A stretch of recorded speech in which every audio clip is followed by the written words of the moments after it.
ఇద్దరు వ్యక్తుల మధ్య స్నేహం ఒక్క క్షణంలో ఏర్పడేది కాదు. కానీ ఒకే ఒక్క తప్పుడు నిర్ణయంతో ఆ స్నేహం క్షణాల్లోనే శత్రుత్వంగా మారిపోతుంది. ఒక్కసారి స్నేహితుడు శత్రువుగా మారితే మళ్ళీ మిత్రులవ్వడం చాలా కష్టం. భారత్ విషయంలో ట్రంప్ చేసిన బిగ్ మిస్టేక్ అదే. ఆ తప్పే ఇప్పటి వరకు ఉప్పు నిప్పుగా ఉన్న ఇండియా చైనా మధ్య స్నేహానికి దారితీసింది. ఆ స్నేహమే ఇప్పుడు ట్రంప్ను నిలువునా వణికిస్తోంది. ఫలితంగా మొదటిసారి భారత్ విషయంలో తప్పు జరిగిందని ఒప్పుకున్నాడు. భారత్తో పాటు రష్యాను కూడా కోల్పోయామని సంచలన ప్రకటన చేశాడు. ఇంతకు భారత్పై 50% టారిఫ్స్ ఆరంభం మాత్రమే అని ప్రకటించి 24 గంటలు కూడా గడవక ముందే ట్రంప్ నుండి ఈ ప్రకటన ఎందుకొచ్చింది? ఇండియా చైనా రష్యా స్నేహం ట్రంప్కు కంటి మీద కునుకు లేకుండా చేసిందా? Was this?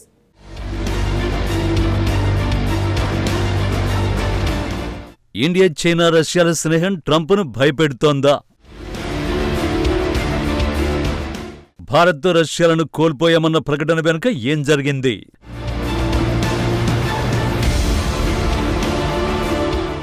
డొనాల్డ్ ట్రంప్ తన తప్పును చైనాపై ఎందుకు నెడుతున్నాడు?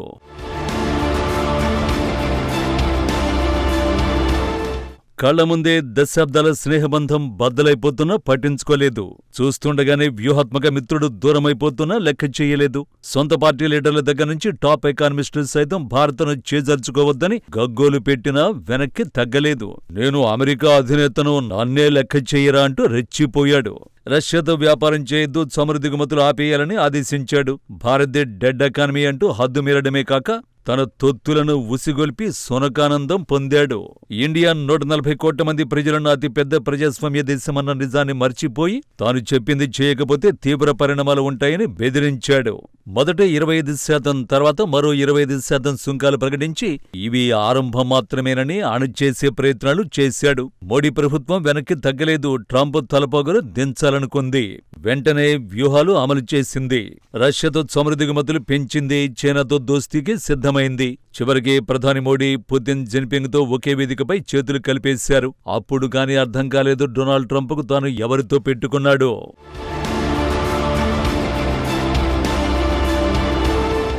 భారత్పై 50% టారిఫ్లు ఆరంభం మాత్రమేనని ప్రకటించి 24 గంటలు కూడా గడవక ముందే ట్రంప్ చేసిన పోస్టు ఇది. పుతిన్, జిన్పింగ్, మోడీల ఫోటోను పోస్ట్ చేసిన ట్రంప్ భారత్కు దూరమయ్యామని అంగీకరించారు. ఇండియాతో పాటు రష్యాకు కూడా దూరమైనట్లు పేర్కొన్నాడు. షాంఘై సహకార సంస్థ సదస్సులో భారత ప్రధాని మోడీ, రష్యా అధ్యక్షుడు వ్లాదిమిర్ పుతిన్, చైనా అధ్యక్షుడు జిన్పింగ్ కలిసి నడుస్తున్న ఫోటోను షేర్ చేస్తూ వారు కలిసి సుదీర్ఘ శ్రేయోభిలాష భవిష్యత్తును కలిగి ఉండాలని కోరుకుంటున్నాను అని వ్యంగ్యంగా రాసుకొచ్చాడు. ఈ మొత్తం ఎపిసోడ్లో ట్విస్ట్ ఏంటంటే తాను తప్పు చేసి చైనాను నిందించే ప్రయత్నం చేయడం, చైనాను డాగస్టుగా పేర్కొనడం అందులో భాగమే. వివరంగా చెప్పాలంటే భారత రష్యాలను చైనానే అమెరికా నుంచి దూరం చేసిందని నిందించే ప్రయత్నం చేశాడన్నమాట. వాస్తవానికి దశాబ్దాలుగా భారత్ను అమెరికా చైనాకు వ్యతిరేకంగా వ్యూహాత్మక భాగస్వామిగా పరిగణించింది. రిపబ్లికన్, డెమోక్రటిక్ ప్రభుత్వాలు రెండూ భారత్తో సంబంధాలను బలోపేతం చేసుకోవడానికి ప్రయత్నించాయి. ట్రంప్ తన మొదటి పదవీ కాలంలో కూడా ఇదే విధానాన్ని కొనసాగించాడు. 2019లో హ్యూస్టన్లో జరిగిన హౌడీ మోడీ ర్యాలీలో ప్రధాని మోడీతో కలిసి పాల్గొన్నాడు.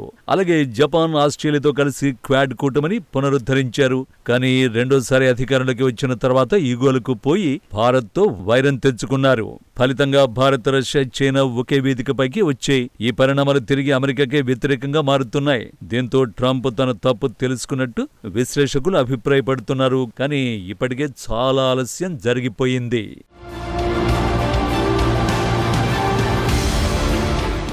నిపుణుల అభిప్రాయం ప్రకారం ట్రంప్ వ్యాఖ్యలు కేవలం వ్యక్తిగత ఆవేదన మాత్రమే కాదు, ఫ్యూచర్లో అమెరికా తన విదేశాంగ వ్యూహాలను ఎలా మలుచుకోవాలో చెప్పే సంకేతాలుగా కూడా వీటిని చూడొచ్చని అంటున్నారు.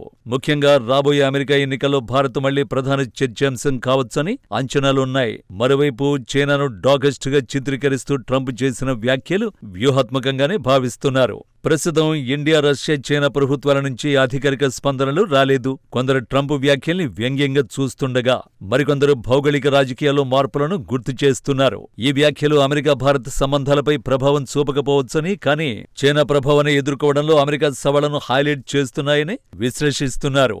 ట్రంప్ వ్యాఖ్యలు ప్రపంచ రాజకీయాల్లో మారుతున్న డైనమిక్స్ ను సూచిస్తున్నాయి. చైనా ఆధిపత్యం పెరుగుతున్న ఈ తరుణంలో అమెరికా తన మిత్రుల్ని నిలబెట్టుకోవడంలో సవాళ్లు ఎదుర్కొంటోంది. ఈ ఘటన భవిష్యత్ అంతర్జాతీయ సంబంధాల్లో అనేక మార్పులకు కారణం కానుందని చెబుతున్నారు. నిజానికి షాంఘై సహకార సదస్సుకు కొద్ది నిమిషాల ముందు కూడా అమెరికా కార్యవర్గం సోషల్ మీడియా ద్వారా ఇండియాను దువ్వడానికి ప్రయత్నించింది. అప్పటి వరకు భారత్పై నోటికొచ్చినట్లు మాట్లాడిన అమెరికా స్వరంలో మార్పు కనిపించింది. భారత్ అమెరికా సంబంధాలు సరికొత్త ఎత్తులకు చేరుకుంటున్నాయి. ఈ నెలలోనే మా దోస్తిని ఇంకా ముందుకు తీసుకువెళ్లే అంశాలపై దృష్టి పెట్టబోతున్నాం. మా ఆర్థిక బంధంలోని అద్భుతమైన అవకాశాలను గుర్తించామని అమెరికా విదేశాంగ మంత్రి మార్కో రూబియో ప్రకటించారు. ఆ తర్వాత అమెరికా ట్రెజరీ సెక్రటరీ బెసెంట్ సైతం అమెరికా, భారత్ ప్రజాస్వామ్య దేశాలు త్వరలోనే సమస్యలు సర్దుకుంటాయని బెదిరించిన నోటితోనే బతిమాలుకునే పరిస్థితికి వచ్చాడు. ఇప్పుడు స్వయంగా అమెరికా అధ్యక్షుడే భారత్ను కోల్పోయామని అంగీకరించాడు. ఓవరాల్ గా సుంకాల డ్రామాతో ఇండియాతో తెగిన దౌత్య సంబంధాలను ఏదో విధంగా పునరుద్ధరించుకోవాలి అన్నది అమెరికా ప్రయత్నంగా కనిపిస్తోంది. అయినా నరం లేని ట్రంప్ నాలుక మీద మనోళ్లకు ఎప్పుడో నమ్మకం పోయింది. ఈ మొత్తం ఎపిసోడ్ లో ఒక్కటి మాత్రం నిజం, తాను తప్ప దిక్కులేదనే స్థితికి చేరిన అమెరికా కళ్లు తెరిపించడంలో భారత్ సూపర్ సక్సెస్ అయింది.